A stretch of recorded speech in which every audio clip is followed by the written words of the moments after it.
നിങ്ങളുടെ ഫേവറേറ്റ് സീരിയലുകൾ ടിവിയിൽ വരുന്നതിന് മുൻപേ സൺ നെക്സ്റ്റ് ആപ്പിൽ കാണാം. ഇനി എല്ലാവർക്കും മുൻപേ കാണൂ. ഇപ്പോൾ തന്നെ സൺ നെക്സ്റ്റ് ആപ്പ് ഡൗൺലോഡ് ചെയ്ത് സബ്സ്ക്രൈബ് ചെയ്യൂ. ഇറങ്ങുവെള്ളിയിലെ രണ്ടുപേരും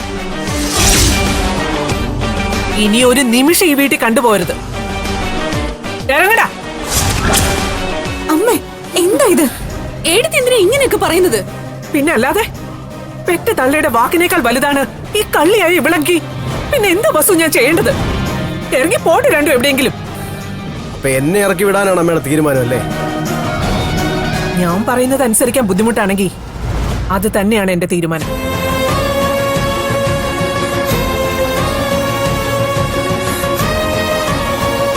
ആഗ്രഹിച്ച പോലെ തന്നെ കാര്യങ്ങൾ സാധിച്ചെടുത്തല്ലോ. തൃപ്തിയായി കാണാൻ രണ്ടുപേർക്കും. എന്റെ അവകാശം ഞാൻ ചോദിച്ചു പോയതാ, ഞാൻ ചെയ്ത തെറ്റ്.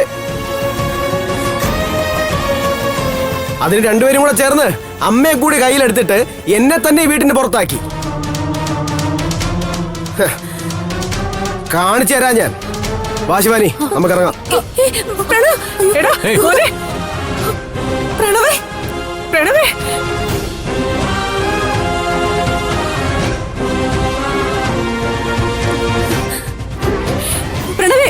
പ്രണവേ പറയുന്ന കേൾക്ക്. നീ എങ്ങോട്ടേ പോകുന്നേ? എങ്ങോട്ടാ നീ പോകുന്നേ? ഉടനെ ഇറങ്ങി പോവാണോ? പ്രണവേ പറയുന്നത് കേൾക്ക്. എവിടേക്കാണ് പോകുന്നത്? നിൽക്കണ അവിടെ. പ്രണവേ, പ്രണവേ, കേൾക്ക്. പ്രണവേ നിൽക്കാനല്ലേ പറഞ്ഞത്? പ്രണവേ, എടാ പോവല്ലേ? പ്രണവേ നിൽക്കാൻ.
എന്റെ മോനെന്താ ചെയ്യട്ടെ?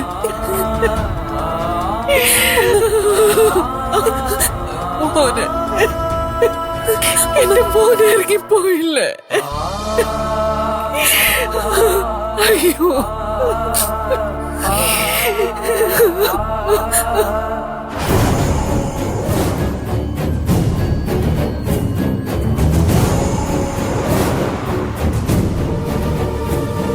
എന്നാലും ഇത് വല്ലാത്തൊരു ചെയ്ത്തായിപ്പോയി. ദത്തുപുത്രന് വേണ്ടി നൊന്ത് പ്രസവിച്ച സ്വന്തം മകനെ ഇവര് തെരുവിലേക്ക് ഇറക്കി വിടുമെന്ന് ഞാൻ പ്രതീക്ഷിച്ചില്ല. അല്ല, ആന്റിയെ കുറ്റം പറഞ്ഞിട്ടും കാര്യമില്ല. ഏത് സമയം അവള് പാലേ തേനേന്ന് പറഞ്ഞ ആന്റി അങ്ങ് പൊക്കിയെടുത്ത് നടക്കല്ലേ. എന്നിട്ട് നിമിഷം പ്രതി സ്ക്രൂവും കൊടുക്കും.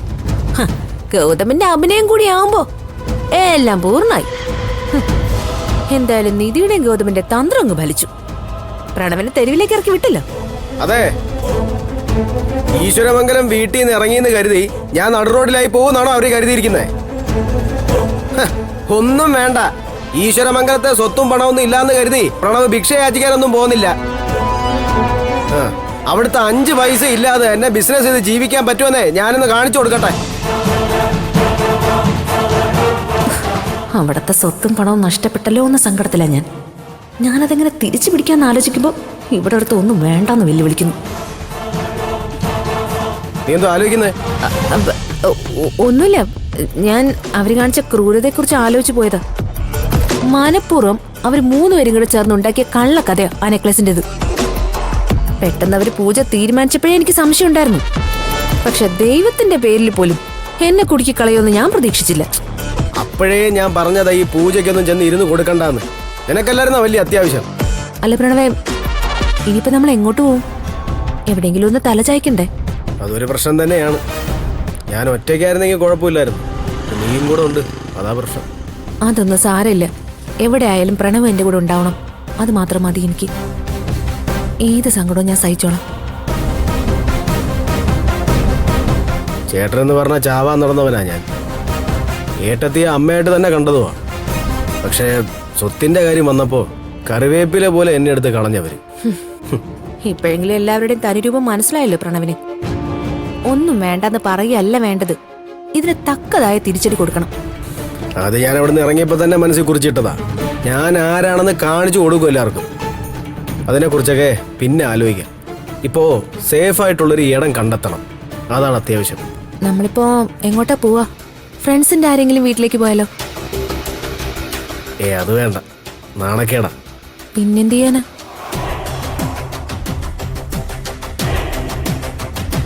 ഒരു കാര്യം ചെയ്യും, നീയേ നിന്റെ വീട്ടിലൂടെ തന്നെ തിരിച്ചു പൊക്കോ. എന്റെ വീട്ടിലേക്ക് തിരിച്ചു പോവാനോ? അതല്ലാതെ വേറെ വഴിയില്ല ശിവാനി. അതിപ്പോ ഞാൻ മാത്രമായിട്ട് എങ്ങനെ വീട്ടിലേക്ക് തിരിച്ചു പോകുന്നേ? ഇപ്പൊ നീ തൽക്കാലം വീട്ടിലോട്ട് പോ. എനിക്ക് കുറച്ച് കാര്യങ്ങളൊക്കെ ഒന്ന് ചെയ്ത് അറേഞ്ച് ചെയ്യാനുണ്ട്. അത് കഴിഞ്ഞ് ഞാൻ അങ്ങോട്ടങ്ങ് വരാം. അയ്യോ പ്രണവ് എവിടെ പോവാ? ഞാൻ വരാം, നീയേ ഒരു ഓട്ടോ പിടിച്ചു പൊക്കോ. ഇതാ വെച്ചോ. അല്ല പ്രണവ് എന്റെ കൂടെ വാ. വീട്ടിലേക്ക് വന്നിട്ട് എങ്ങോട്ടാന്ന് വെച്ചാ പൊയ്ക്കോ. നീ പൊക്കോ, എനിക്ക് അത്യാവശ്യമുള്ളതുകൊണ്ടല്ലേ ഞാനങ്ങ് വന്നോളാം.